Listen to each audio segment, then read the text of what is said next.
Bonsoir à tous, bienvenue dans votre édition du week-end. Voici les titres de votre journal. En ce samedi 24 décembre, veille de Noël, nous reviendrons sur la signification de cette fête symbolique et ô combien importante pour les catholiques. L'archevêque de Monaco, Monseigneur Dominique-Marie David, sera avec nous dans quelques instants. Frileux, s'abstenir, une centaine d'habitués ou d'intrépides étaient au rendez-vous ce matin pour le traditionnel bain de Noël au Larvoto. Température de l'eau, 16 degrés. En basket, la Roca Team s'est effondrée hier en fin de match face à Milan en Euroleague. Analyse de cette défaite dans ce journal. Il aura marqué l'histoire de son sport et de son pays avec Rudy Rinaldi. Le bobeur Boris Vian, 6e aux Jeux Olympiques de Beijing, sera notre invité ce soir. Nous parlerons ensemble de sa nouvelle saison pleine de challenges. Et puis c'est la gourmandise par excellence. Le chocolat se décline sous toutes ses saveurs, mais vous allez le voir, ce n'est pas le seul plaisir sucré de ces fêtes de fin d'année. En ce 24 décembre, nous ne pouvions pas ne pas évoquer Noël et ses traditions, son histoire et ses origines. Et qui de mieux placé que l'archevêque de Monaco pour en parler. Bonsoir, Monseigneur Dominique-Marie David. Bonsoir. Noël est une fête aussi familiale que populaire. Elle est surtout l'occasion de célébrer la nativité du Seigneur pour les fidèles. C'est l'un des moments les plus importants pour eux de l'année, si ce n'est le plus important. Alors effectivement, si c'était une des grandes fêtes qui marquent la vie de l'Église et plus largement, comme vous venez de le dire, la plus importante, bien sûr, c'est Pâques, le moment où nous fêtons la passion, la mort et la résurrection du Christ, mais on pourrait dire Noël vient en deuxième place, à la fois dans la liturgie de l'Église, dans son calendrier, mais aussi bien sûr dans le cœur de tous les fidèles. Cette fête au cœur de l'hiver est un signe fort. D'ailleurs, je suis toujours marqué de voir cette avalanche de signes qui nous entourent. Nous sommes comme environnés, submergés de signes, de lumière, d'arbres de Noël, de crèches, dans notre fameux chemin des crèches à Monaco. Mais tout ça nous oriente vers un autre signe, beaucoup plus humble, beaucoup plus simple, qui est cet enfant qui naît dans la nuit de Bethléem. Et c'est vers lui que nos cœurs et nos prières seront orientés très bientôt maintenant. Quand on évoque le 25 décembre, Monseigneur, on parle aussi de la naissance du prince de la paix. Pourquoi ce terme ? Alors, l'expression prince de la paix est tout à fait traditionnelle, elle est biblique. C'est le prophète Isaïe qui l'emploie de manière explicite dans le contexte de l'attente de la venue du Messie. C'est au chapitre 9 du livre d'Isaïe. C'est d'ailleurs une lecture que nous réentendrons à la messe de minuit, la nuit de Noël. Nous réentendons ce chapitre d'Isaïe qui annonce qu'un enfant nous est donné, un fils est né, et parmi les titres qui lui sont attribués, il y a ce titre de prince de la paix. Vous imaginez bien qu'en cette période troublée comme la nôtre, attendre le prince de la paix a une signification très importante pour l'Église et pour le monde. Et nous attendons celui qui, nous le croyons, peut encourager et aider les hommes à poursuivre le chemin de la paix, soutenir les artisans de la paix. Oui, nous le prions avec encore plus d'insistance en cette époque. Et pourquoi cette date du 25 décembre ? Parce que ce n'est que vers 330 que l'Église fixe cette date de naissance du Christ au 25 décembre. Oui, tout à fait, c'est une date tardive. Enfin, tardive, c'est le IVe siècle tout de même. Mais je parlais tout à l'heure des signes. Eh bien, ça, c'en est un. L'Église n'a rien contre les signes. D'ailleurs, le choix même de la date de Noël, puisqu'on ne connaît pas la date précise de la naissance du Christ, est lié à la nature. Puisque c'est au moment du solstice d'hiver, au moment où les jours commencent à gagner sur la nuit, où les jours vont commencer à se rallonger, que cette date a été choisie d'une manière tout à fait symbolique, puisque le Christ est notre lumière. On dit même dans la Bible qu'il est le soleil levant qui vient nous visiter. Donc vous voyez, ce signe, ce symbole de la nature et de ce qui nous entoure est relié à ce qui est le cœur de la foi des chrétiens, que Dieu est venu visiter notre terre sous les traits d'un enfant. Alors cette fête de Noël revêt énormément de caractère, de légende également et de coutumes. Vous avez cité la crèche tout à l'heure, la couronne de l'Avent également, les 13 desserts, les rois mages, pour ne citer que ces quelques exemples. Oui, alors c'est vrai qu'au long des années, au long des siècles, les chrétiens ont aimé illustrer cette fête. Alors selon les régions, selon les pays, selon les coutumes et les traditions, c'est sans doute une des fêtes qui a généré le plus de richesse culturelle et d'expression de la foi et de la joie qui se manifeste surtout dans le cadre familial, bien évidemment. Et cette période nous invite également à la réflexion. Quel est votre message en cette veille de Noël, Monseigneur ?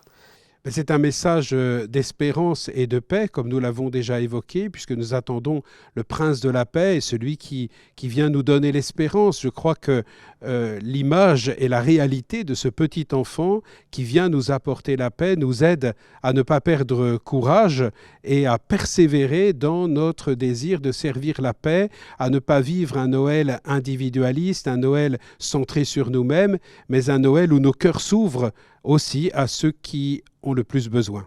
Eh bien, merci beaucoup, Monseigneur, d'avoir été avec nous ce soir sur Monaco Info à la veille de Noël. Passez d'excellentes fêtes de fin d'année. Merci, je vous en prie, et bon Noël à tous.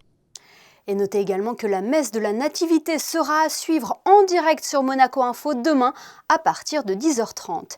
Et puisque nous parlons de tradition, le pain des natales, ce petit pain rond décoré de noix était en vente dans certaines boulangeries de la Principauté, comme vous pouvez le voir actuellement à l'image.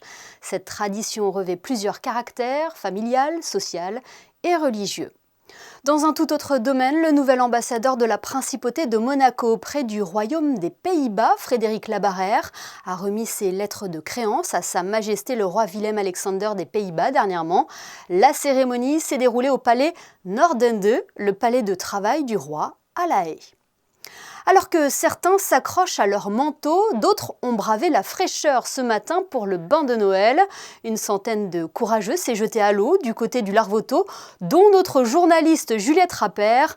Un moment, vous allez le voir, vivifiant et revigorant.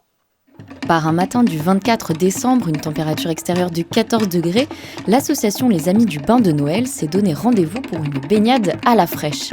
Une tradition qui aujourd'hui fête ses 16 ans, vin chaud, danseurs, une ambiance chaleureuse et conviviale pour se réveiller. Ah là, vous vous chauffez là, c'est beau ça! Tout le monde est invité, les animations c'est relativement simple, c'est le bain de Noël, on va tous se baigner ensemble. Il y a du café et du thé chaud. Si vous participez à hauteur de 10 €, vous avez un ticket qui vous permettra, non pas de vous baigner, parce que vous pouvez vous baigner, la mer appartient à tout le monde. Néanmoins, avec ce ticket, vous pouvez bénéficier du goûter et surtout de la tombola, qui vous permet de remporter des lots prestigieux. Un repas chez Al Dente. Et grâce à ce ticket de 10 €, le bain de Noël met en lumière chaque année une association de la Principauté lors d'une tombola. Et pour l'édition 2022, c'est la toute jeune association Dites-nous, créée par Sacha Vignier-Rigoli et Laura Gramalia. Mais on aimerait surtout organiser une sorte de journée pour les personnes âgées dans un centre. Enfin, juste louer une pièce et puis faire une sorte de thé avec plein de jeux et mettre cet argent pour ça, pour louer la salle et organiser quelque chose. Donc l'argent d'aujourd'hui va servir à ça. Et pour l'occasion, je me suis joint aux baigneurs. Est-ce qu'elle est froide? Non, elle fait 16 degrés et elle n'est pas froide. La preuve, on est toujours dedans. Et qu'est-ce que vous conseillez alors pour rentrer le plus vite possible? Et y rester et nager. Et surtout ne pas mouiller les cheveux. Plus d'une centaine de personnes qui sont présentes aujourd'hui au Larvoto pour le bain de Noël en ce 24 décembre. L'eau, elle est à 16 degrés, donc tout va bien, pas très froid. Mais par contre, je peux vous dire que j'ai les jambes qui sont rafraîchies. Oui, allez vite vous mettre au chaud, Juliette. Passons la frontière à présent, direction l'Italie pour parler basket. La Roca Team se déplaçait à Milan pour la 15e journée de l'Euroleague hier soir. Les joueurs d'Obradovic avaient l'occasion de prendre seuls la tête du classement en cas de victoire, mais cela ne s'est pas passé comme prévu. Résumé d'un nouveau match au scénario dantesque avec Yannick Debever et Sylvain Péroumal. Milan 17e et dos au mur au moment de recevoir une Roca Team qui vise la tête du classement de l'Euroleague. Les Monégasques enregistrent le retour de Jordan Lloyd pour ce match, mais pas pour très longtemps. 1 minute seulement après le coup d'envoi, l'arrière américain se blesse sur ce contact qui semble anodin. L'arrière doit sortir et résultat, 15 jours après avoir subi une fracture du nez, le numéro 3 monégasque est victime d'une entorse acromio-claviculaire qui devrait l'éloigner des parquets plusieurs semaines. Sur le terrain, après un premier quart équilibré, Monaco pose très vite sa patte sur le match en créant un gros écart dans la deuxième reprise. Les Monégasques déroulent alors que Milan semble sans solution et encaisse un 25 orchestré par Mike James et Eli Okobo, très agressif vers le cercle. À la mi-temps, les deux arrières de la Roca Team cumulent déjà 27 points, soit la moitié du score de l'équipe. Le troisième quart reprend sur les mêmes bases que le deuxième avec une Roca Team bien au-dessus qui contrôle le match et qui augmente même l'écart jusqu'à 17 points d'avance. Mike James continue de se régaler en attaque, au shoot comme à la passe. Superbe! Quelle passe exceptionnelle de Mike James, quelle lecture, quel service! L'AS Monaco s'envole tranquillement vers la victoire jusqu'à subir la foudre. Sur cette action, où 2 fautes consécutives des Monégasques ne sont pas sifflées, les Milanais, dominés et frustrés, dégoupillent, Kyle Hines en tête. Le pivot américain, trop véhément envers les arbitres, prend 2 fautes techniques coup sur coup et se fait exclure. La salle s'embrase et devient un véritable chaudron. Poussés par un vent de révolte, les Milanais se sentent pousser des ailes. Billy Barron marque au buzzer du 3e quart pour envoyer un message. Ce match est loin d'être terminé. Dans le dernier quart, Mike James d'abord calme les ardeurs milanaises sur cet énorme shoot et puis Donta Hall sort les muscles pour refuser l'accès au cercle à Brandon Davis. Malgré une énorme pression qui descend des tribunes et une énergie folle qui a gagné les joueurs de Milan, Monaco tient mais va finir par s'écrouler. À 4 minutes de la fin, le ciel tombe sur la tête des Roca Boys qui encaissent 4 tirs à 3 points consécutifs et voit donc Milan revenir à 70 partout. Et ce n'est pas fini. Noyés sous un tsunami rouge, les hommes d'Obradovic suffoquent et encaissent un 21-1 dans les 4 dernières minutes sans marquer un seul panier dans le jeu.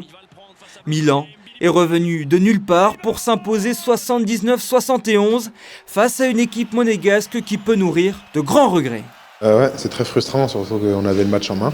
C'est un match où il faut vraiment en tirer des enseignements parce que si on veut atteindre les objectifs qu'on s'est fixés, on ne peut pas perdre ce genre de match-là. Qu'on est à plus 15, il faut qu'on apprenne à savoir gérer une avance comme celle-là.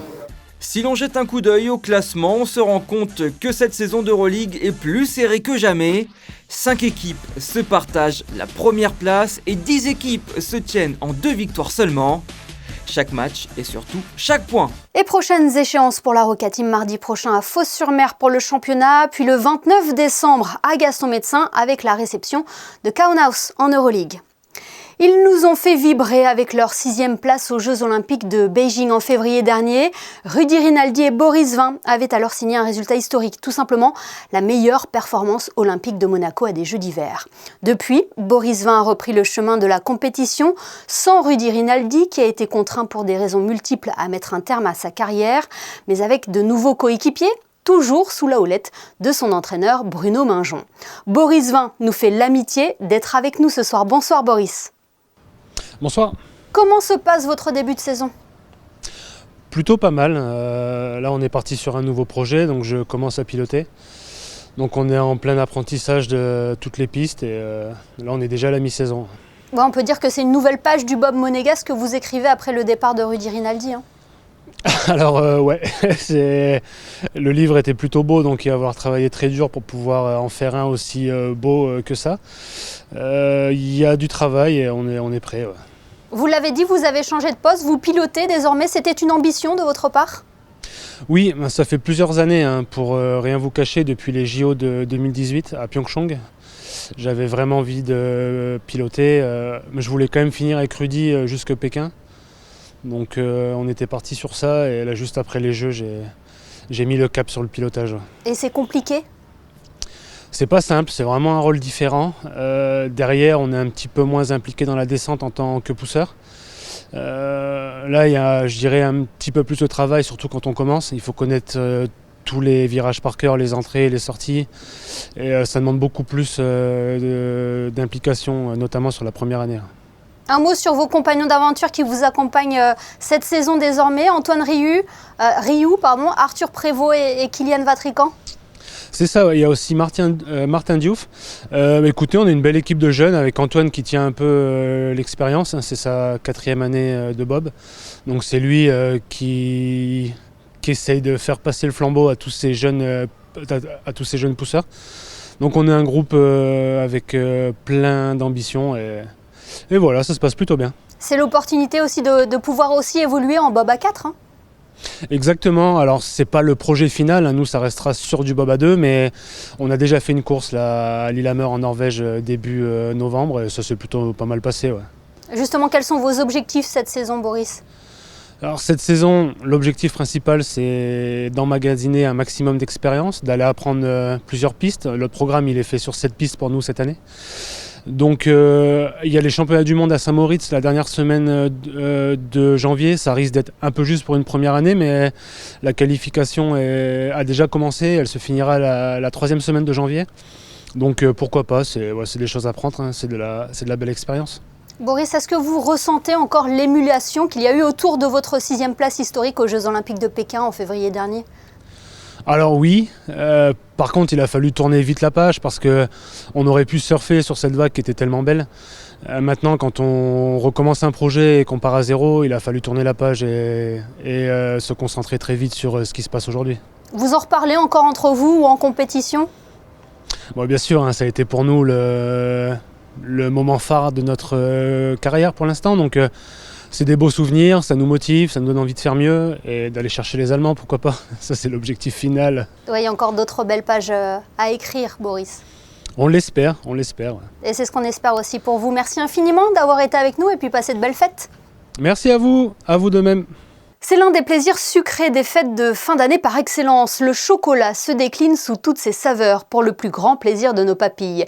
Mais ce n'est pas la seule gourmandise qui est proposée en cette période de Noël. Tour d'horizon avec Émilie Flamin et Alexa Vial. Noir, au lait, truffé ou encore praliné, la star de Noël c'est bien lui, le chocolat. À disposer sur la table, à déguster avec le café ou encore à offrir, il se décline sous différentes formes et différentes saveurs. Dans la chocolaterie de Pierre Marcolini, cette année, ce sont les baies qui sont mises à l'honneur.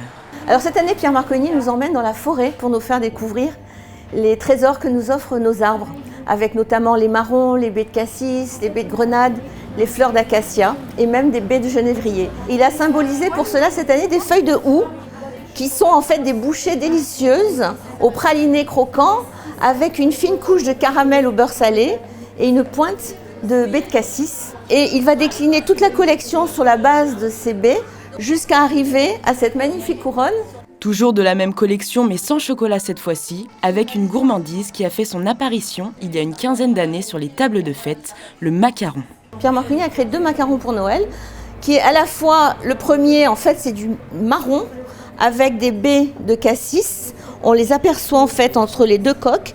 Et il a également créé donc l'autre macaron qui est en fait à base de champagne et également avec des baies de grenade. Ce Père Noël, lui, n'est pas fait en chocolat mais en pâte à sucre. Il a traversé la frontière depuis l'Italie, directement dans la pâtisserie Cova.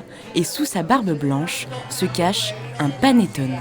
On le fait traditionnel, on le fait au chocolat et aussi à l'abricot cette année, qui se présente aussi sous une forme plus originelle quand le panettone Père Noël. Une gourmandise traditionnelle décorée pour l'occasion, mais attention, pour respecter la coutume italienne, il faudra le servir en dessert. Souvent, peut-être ici, les gens vont le déguster pour le thé, etc. Et nous, en Italie, c'est vraiment un dessert qui est très traditionnel pour les soirs de Noël, qui est partagé par toute la famille en dessert. La pâtisserie Cova propose également des entremets aux couleurs de Noël et même la célèbre maison en pain d'épices. Un bon moyen de changer de l'incontournable bûche de Noël. Et ça donne envie. Jetons un coup d'œil à présent sur vos prévisions météo avec vous, Christinda Thomel. Quel temps fera-t-il demain, jour de Noël, Christinda ? Dimanche, le temps sera couvert avec parfois quelques éclaircies. Cette journée de Noël sera nuageuse dans l'ensemble et les températures de saison. Comptez 11 degrés pour les minimales et 15 pour les maximales. Le soleil se lèvera à 8h et se couchera à 16h59. Demain, nous fêterons les Emmanuel. Et en cette veille du 25 décembre, son Altesse Sérénissime, le Prince Albert II, nous a fait le cadeau d'accepter de jouer le jeu de cette question qui devient un rituel chaque soir. Quel moment retiendrez-vous de cette année 2022 ? Et vous allez l'entendre, le souverain débute sa réponse avec une petite pointe d'humour. À part l'anniversaire de mes enfants, vous voulez dire, bon, parce que si je le dis pas, ils me le voudront. Écoutez, je crois simplement, même dans un contexte international particulièrement difficile, moi je suis simplement heureux que la principauté continue son développement, tant économique que social, que culturel, que sportif aussi. Et on a de très belles satisfactions dans beaucoup de sports. Ça va bien sûr de Charles Leclerc à notre équipe de football, à notre équipe de basket, à la Roca Team, et puis à d'autres sportifs qui se sont illustrés. Et il y en a qui se sont illustrés très loin de nos frontières, comme notre équipe de bobsleigh aux Jeux d'hiver de Beijing. Il y a maintenant presque un an, mais où la meilleure performance d'athlètes à des Jeux Olympiques, tout sport confondu, a été réalisée. Donc voilà, moi j'aimerais simplement féliciter tous les acteurs, tous ceux et celles qui font vivre le sport en principauté et qui le portent au plus haut niveau. Voilà pour le moment rétro 2022 du Prince Albert II. On se quitte en images avec les photos de Manuel Vitali qui n'a pas hésité à se mouiller pour suivre les courageux qui ont participé ce matin au bain de Noël. Très belle soirée à tous et n'oubliez pas, à 21h, la diffusion du 44e Festival international du cirque de Monte-Carlo. Passez un excellent réveillon et à demain pour le best-of de la semaine.